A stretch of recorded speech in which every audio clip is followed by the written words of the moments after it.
They were too polished to be punk, too smart to be corporate rock, and too diverse to be pigeonholed to any one style.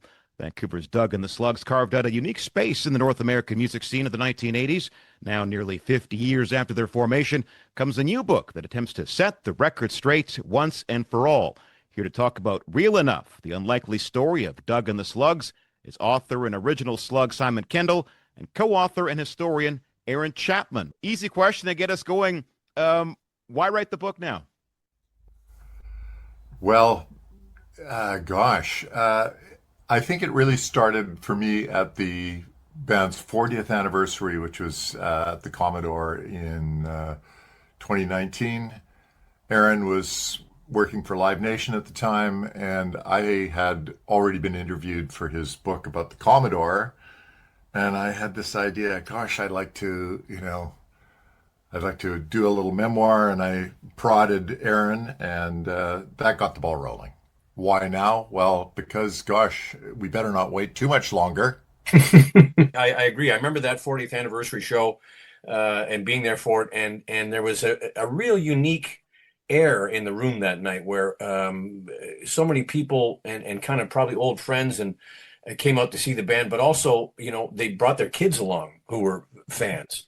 And, for somebody like me who had if you've grown up in Vancouver, you have a certain vintage of a Vancouver, you grew up in Vancouver, and maybe you're actually too young to have caught Doug and the Slugs in their heyday like I was, but still appreciated them. And as somebody who was a musician in the 90s and 2000s in Vancouver, I thought if you could be as big as Doug and the Slugs and fill the Commodore,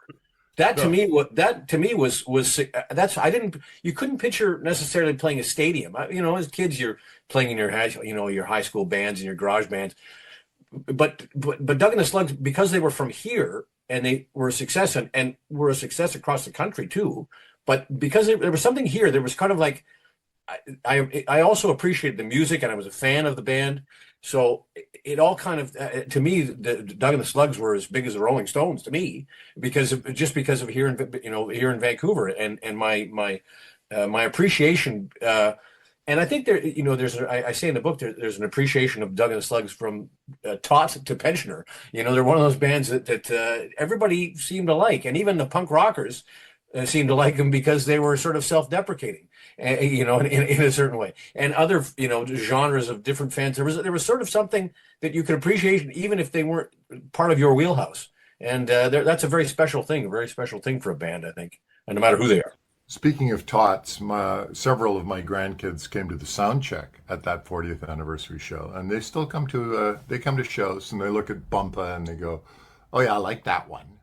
And they wear the merch, so we're on to our third generation of Slug fans. So amazing. Now, Simon, for those who don't know or like me are too young to remember, how would you even begin to describe what Doug Bennett was like? Well, I say in the book that he was a thin-skinned rhinoceros. That's perhaps not the kindest. He was multi-talented. He was driven. He was a prolific writer. He was absolutely the leader of the band. He had marketing ideas because he came from an advertising background. He'd sort of dropped out of mainstream advertising to work on layout at the Georgia Strait, where he hung out with Bob Geldof. They were both nobodies at the time. Pretty interesting guy, and I would say in his way a Renaissance man. He was a graphic artist, a singer-songwriter, not a great musician, but that was our in, because we got to take these diamonds in the rough and polish them into the masterpieces that we all know and love. So. Yeah, because in the book you say that when you guys first got together in 1977, he wasn't all that impressive. He'd never been in a band before. He couldn't play guitar. But even then, he had a good ear for lyrics and an unconventional sense of melody and a batch of songs at the ready. Yeah. I had met him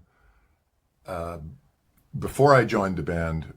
My friend John Burton invited me to come and meet this guy Doug. I was newly married and heading off on a honeymoon, and I just thought, well, I really like these songs, but the guy can't really play very well. And I didn't immediately love his voice.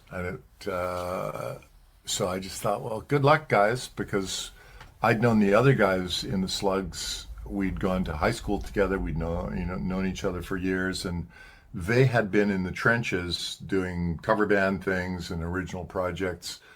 I had become disillusioned at a pretty young age with the music industry in Vancouver, and I had been in a hippie band that we were playing all these venues and doing stuff, and then I went, oh my goodness.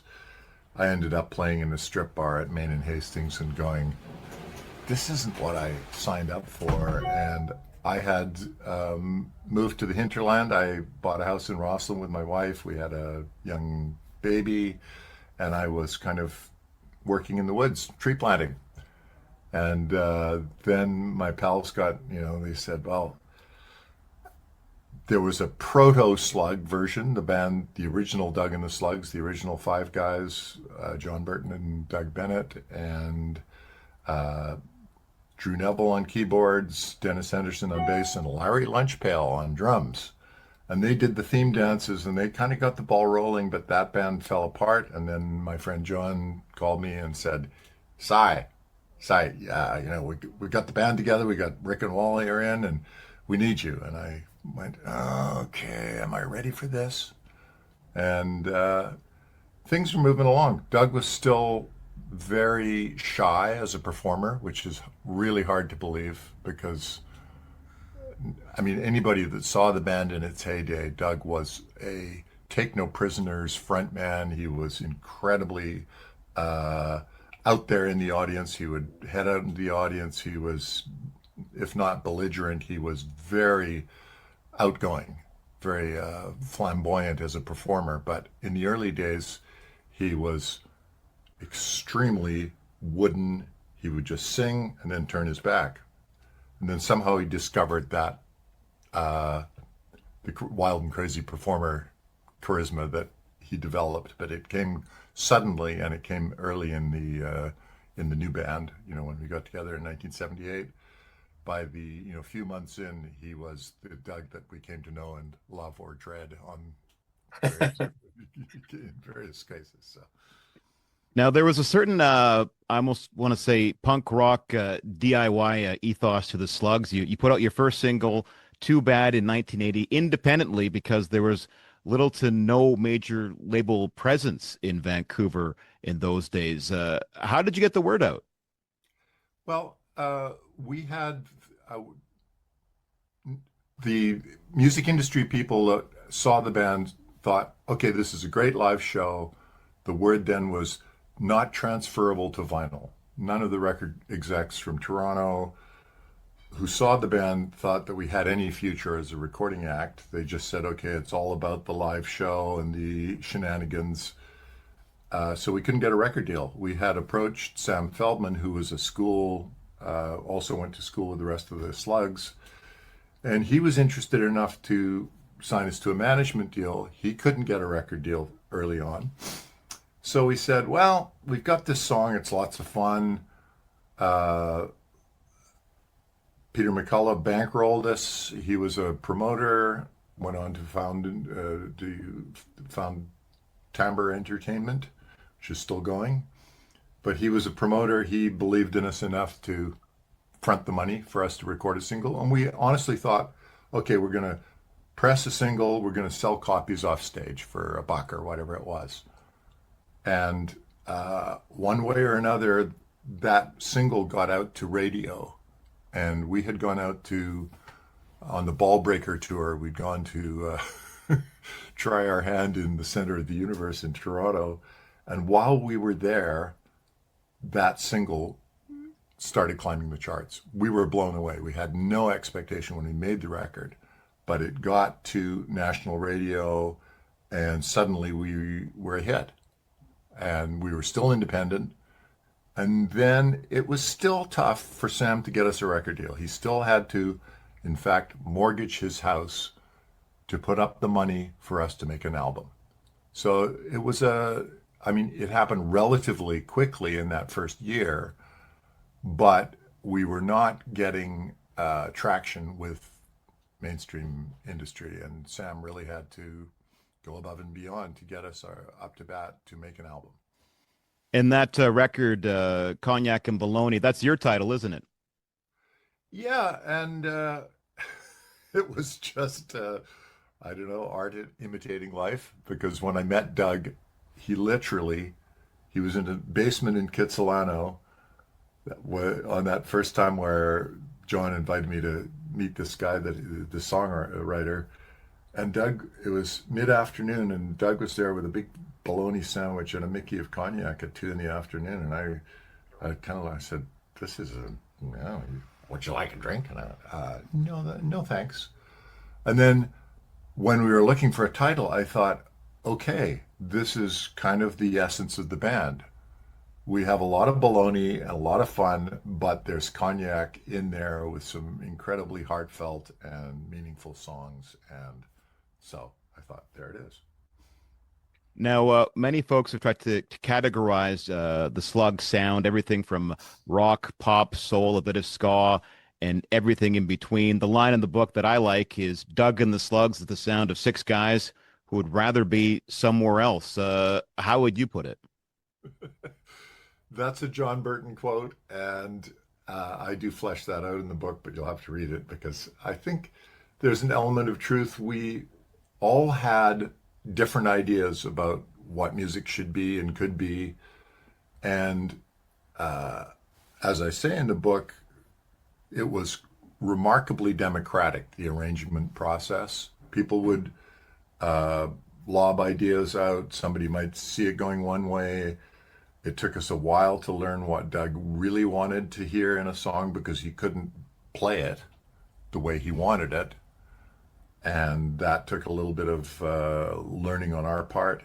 But each of the guys in the band had something to bring to the musical table. And then we would just kind of stir that up. And slug soup was one of our phrases because we didn't have a genre specific, okay, we're going to be this kind of a band. It was just, here are the songs, what can we do with it? And we would kick ideas around, and the version that carried the day, that's what made it to record. So now the band is a sort of a recording entity. I think you were saying that it was starting to wind down by the late 80s. Was something like Tomcat Prowl like the last blast of that original recording group? not quite. Terminal City, which was totally independent, and really that was our last CD album.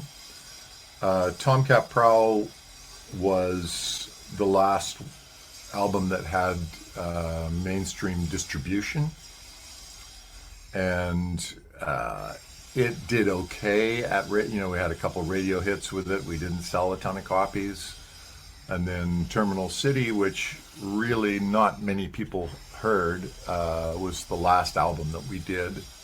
And even then, we were starting to use, Pat Stewart came in and played drums on a couple of tracks because the original band was winding down, and three guys had signed up with Dr. Strangelove and were playing at the Roxy and not that interested in carrying on with the band.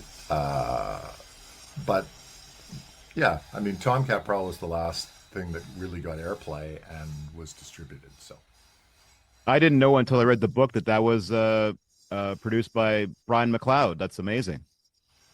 yes, an unlikely, pretty strange bedfellows, I would say. I had met Bill Henderson when I was a teenager, always admired him, and I thought that collaboration between Bill Henderson and Brian McLeod in Chilliwack was fantastic. Again, they were kind of very different personalities. And I didn't think Brian McLeod would be interested in our band. It was kind of I had worked with Doug on creating videos for the headpins, which was Brian's pet project. And I guess it was one of those things where Sam went to Brian and said, these guys, they need some help, and how about it? And Brian came in. He was extremely hands-on. There were good things about it. I didn't think it was our best album, but he was the most hands-on producer we ever worked with. So that song to me just captures the feel of the late '80s Vancouver that I knew as a kid. Starting with that opening keyboard line, which I guess is all you. Oh yeah, all me. I actually played it.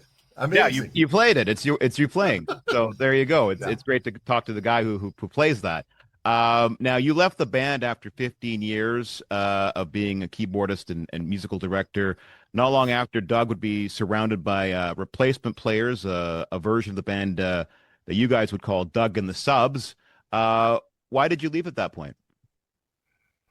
I had started in the early 90s. I started getting into music directing for live theater and composing for film and television, which was something that I'd actually done before the band, but had been totally sidelined by my time with the band.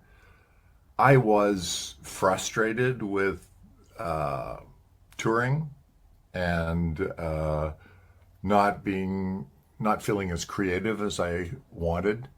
And I had these opportunities. I was starting to work with Al Roger on these side projects, either producing or recording or writing for film and TV. And I just thought, that's the outlet. I was ready for a change. And that's the direction that I took. Really got out of live music performing for a few years, and I enjoyed studio work and composing. Also, there are a whole other set of frustrations with composing for film and TV. We won't get into that. I won some awards, so I had some success with it. And then I met Craig Northey and the guys from Odds, and we formed a band called Sharkskin, and that led to me working with Colin James and other, I got back into touring and playing live, but I was ready for a change, frankly, after the 14, 15 years of Doug and the Slugs. The band toured so much in those days too. I mean, it can be a welcome relief, when you're first out there touring. It's exciting, and you're interested. Hey, we're in a parking lot in Regina. This is great. After 15 years, that the thrill is gone somewhat to a degree, I think too. And it's easy to suddenly say, hey, if I could stay home and make a living and make some music or do some new things, that's obviously, I think, for anybody.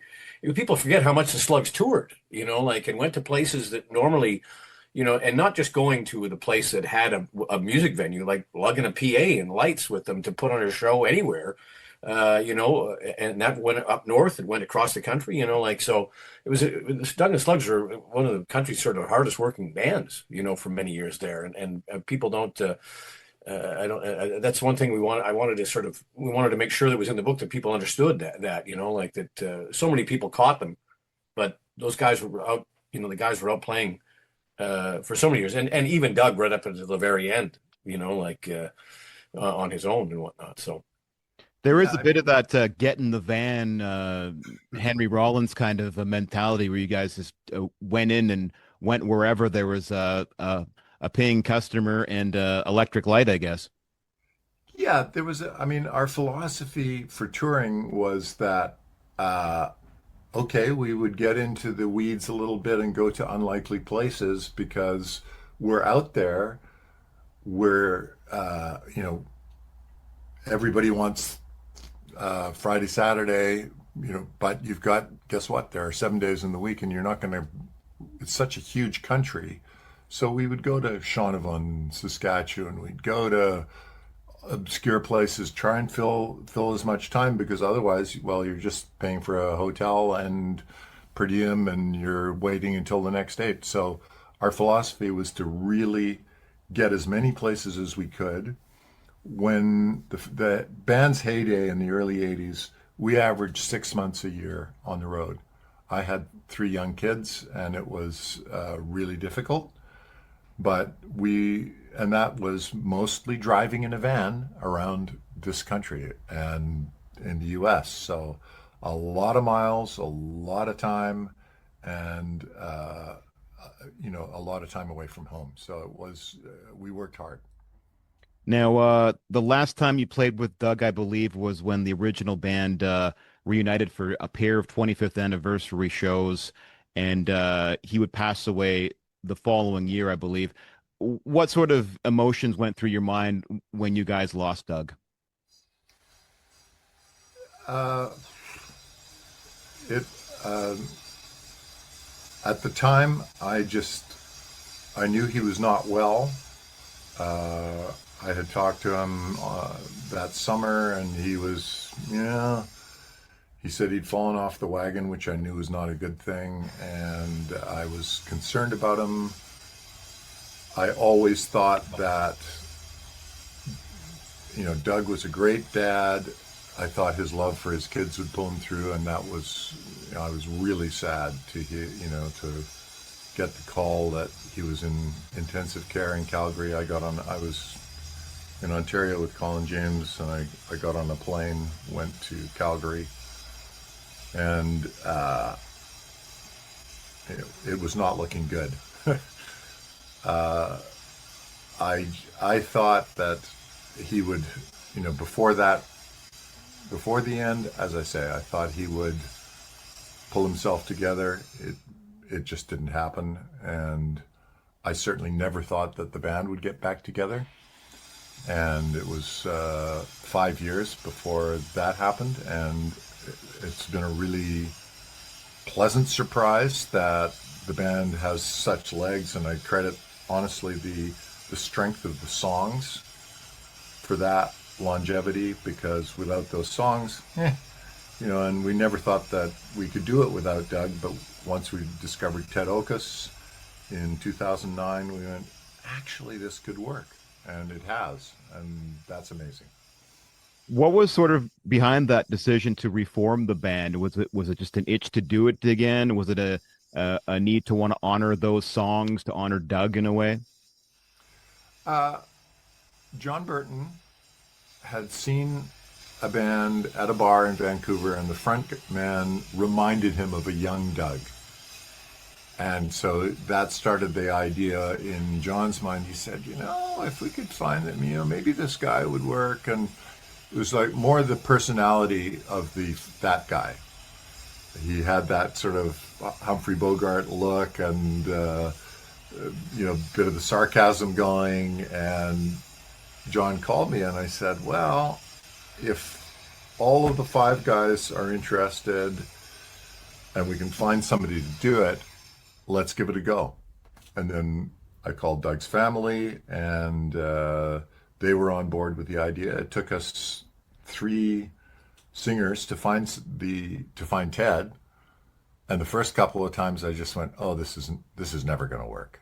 And that was honestly the first, or not the first time, but that was an epiphany for me to appreciate what a unique vocalist Doug was, because his delivery and the tone of his voice and his phrasing, when you hear somebody else singing those songs with the wrong kind of tone, it just does not work. And I went, okay, we knew he had a unique voice, but this is it has to be the right voice, and Ted was the right voice. It's weird to think that Doug passed when he was only about 53. We sort of have an idea that he was maybe older, but to pass at that age, I think he missed out on what ostensibly, had the Slugs gone away for a while, there would have been, I think, almost what would happen when we saw the 40th anniversary show. There would have been this sort of people coming back to say, hey, how great was this? Or people would have realized. I think that's one thing that, what maybe the book might underscore is that, Doug missed out on that sort of what it might have been the Renaissance or the revival or a new appreciation of Doug and the Slug, and that's one of the saddest things about it. He never because that one thing that we live with now is the legacy of those songs, and a lot of people when you hear them again, you think, this was pretty great. This was a lot of fun. This was what a great band it was. There wasn't really anybody like them then, and it's hard to find an example of a Doug and the Slugs band that got that successful now. The music industry's changed and tastes have changed and whatnot, so they sort of stand sort of resolutely on their own, and it's a great thing to sort of reappreciate. What do you guys hope you'll get out of the book? Just one sec. I'll come back to when you talked about the last time that we played with Doug, which is the 25th anniversary. I think I'm really glad we did that because it allowed us to, things had not always gone smoothly and there was resentment and so forth. And I think Doug was pleasantly surprised, was my sense at the time, to get back together with his old pals and all that stuff that goes with touring and too much touring and whatnot had faded away, and we realized what it was that was special about the band and special about those six guys. And we got together and we had that shared history and we had a lot of fun, and then we sold out the Commodore twice. It was amazing. It was a kind of a affirmation of all that we had done, and I'm so glad we did it. Doug was not in good shape, but he rose to the occasion, and that was the last time that we played with him. So I'm glad we did it. Now, reading the book, it feels like the band never really got its due. And Aaron, you were saying that the music industry was different back then than it is now. Do you hope that this book will change that? Will lead to more of a reappraisal of Doug and the Slugs? I hope so. I think when you hear those songs again, especially you haven't maybe thought about Doug and the Slugs for a while, or maybe you hadn't seen them for a while. It's still fun to see the other five guys play and hear those and see those guys play those songs. But even when you sort of revisit the records, you kind of there's sort of a wonderful, man, this was great. Like it's really refreshing to hear it again, and it stands up. It doesn't feel it does feel sort of in a time, but it doesn't feel so readily antiquated, but like a lot of other sort of genres of music at that time that came out, So one thing that I wanted to say too about one thing that's fun about the book is Doug is in it. His journal, he kept diaries, and this is the first time that they've been published. There were some excerpts in the film, Doug and the Slugs and Me, but so Doug's personality was as such. I think he says in one section, somebody's going to read this 30 years from now. Well, it's almost sort of 30 years to the point. And there's moments where Simon and him are recalling the same moments again, that they're almost in conversation for, again, after X many years. So it's kind of and so Doug's return and it's fun to hear that voice again, and his own ego sort of comes through in some of his writing too. I find that's quite remarkable. So it's an interesting time to look back on the band, and it's also a great time to sort of reappreciate and hear those songs and have some Slugs back in your life again. And Simon, finally, how does it feel to get the book out, to get your story on paper into the wider world? I'm very happy that it's reached completion. It was a long and winding road, and I'm still too close to it to know what I think about it.